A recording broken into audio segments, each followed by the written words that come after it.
Welcome to The Explainer.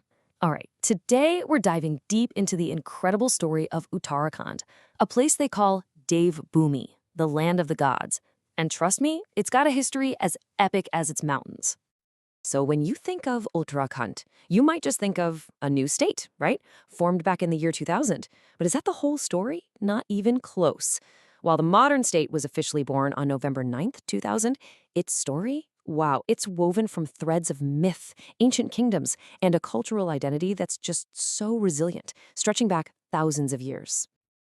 Okay, so here's our game plan. We're going to start with its modern name, dive way back into its ancient roots, check out the two great kingdoms, see what happened during the colonial era, and finally look at how the modern state was born. Let's get into it. First up, devbhumi, an introduction. We're going to look at how this modern state actually went back in time to reclaim its ancient name. So, when the state was first created, it was called Uttaranchal. But in 2007, that changed to Uttrakhand. And this wasn't just some small tweak on a map. No way. This was a huge deal. It was a really powerful move to honor what the people there felt, their deep-seated identity, and to bring back a name that's packed with ancient meaning. All right, let's rewind the clock. Way back, we're going to a time where myth and actual provable history start to blend together. Okay, so if you look at the really old scriptures, you won't find the name Uttarakhand. Instead, you'll see Kedakhand and Manaskhand. These are the ancient names for what we now call Garhwal and Kumaon. And right from the get-go, these texts established the place as spiritually massive, basically describing the Himalayas as the literal home of the gods. And here's where things get really cool, where myth bumps right into hard evidence. Check this out. In a town called Kalsi, they found a rock edict from the great emperor Ashoka, dated all the way back to 257 BCE. This is huge. It proves that this supposedly remote Himalayan area was actually connected to one of India's greatest empires. So you see, Uttarakhand was never just some isolated place in the mountains, it was plugged into the bigger story of the subcontinent from very early on. Okay, let's jump forward to the medieval era. This is where we see one big kingdom break apart, leading to two powerful, distinct identities that would define the region for centuries. So, for almost 500 years, think about that, half a millennium, the Kateri dynasty was the glue holding this whole region together. Founded by a king named Basant Dev, they ruled it all as one single powerful kingdom. And even after they were gone, the shared culture they built, that legacy, it really stuck around. But, empires rise and fall. After the Kachuris, two big players stepped onto the scene. You had the Chanda dynasty in the east, in Kumaon, and the Parmar dynasty out west, in Garhwal. And this is what really set the stage for centuries of rivalry, but also totally unique cultural growth. And what's super interesting is where their names come from. Kumaon's name is rooted in mythology, but Garhwal's, that's pure history. It comes from unifying 52 different forts, or gars. So this table here just lays it all out so clearly, the big dynasties that really shaped medieval Uttarakhand. But look at the dates for the Chand and Parmar dynasties. They ruled for an incredibly long time. It was those centuries of them doing their own thing, separately, that really carved out the distinct identities of Kumaon and Garhwal that we still see today. And then, everything changed. The late 18th century was a massive turning point.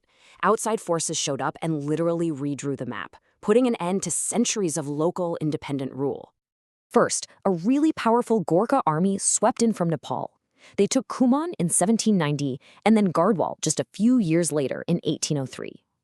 But their time at the top was pretty short-lived, because that's when the British East India Company arrived on the scene, which, as you can guess, led to a major conflict. The end result was the Treaty of Sugauli in 1815, and this was a game changer. It basically chopped the region in two. You got British Garhwal, which was run directly by the British, and then you had the princely state of Terry Garhwal, which the old Parmar king got to keep. This one treaty completely changed the political game for the next 100 years. So how did these divided lands, split up by conquest and colonial rule, finally come back together to become the Uttarakhand we know today? Let's find out. Fast forward to 1947. India gets its independence, and the princely state of Terry, it gets merged into the absolutely massive state of Uttar Pradesh. So, for the first time in a very long time, the whole region is back under one roof, administratively speaking. But that feeling of being a distinct people, that didn't go away. In fact, it was as strong as ever. And that feeling fueled a struggle that lasted for over half a century. We're talking 53 years. And this wasn't just politicians in an office. Oh no, this was a real, popular grassroots movement. It was driven by everyday people who felt that their unique Himalayan culture, their language, and their economic struggles were just getting lost in the shuffle of a much larger state.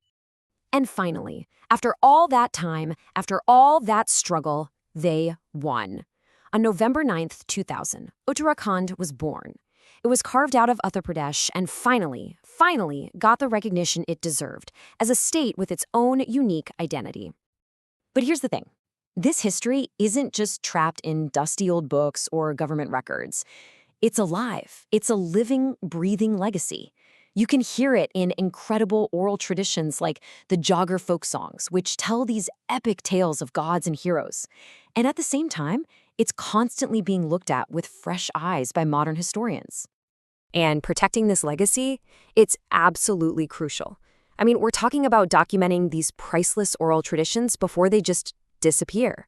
It means carefully digitizing ancient manuscripts that are literally falling apart, and maybe most importantly, sitting down and recording the stories of the elders who actually lived through that fight for statehood.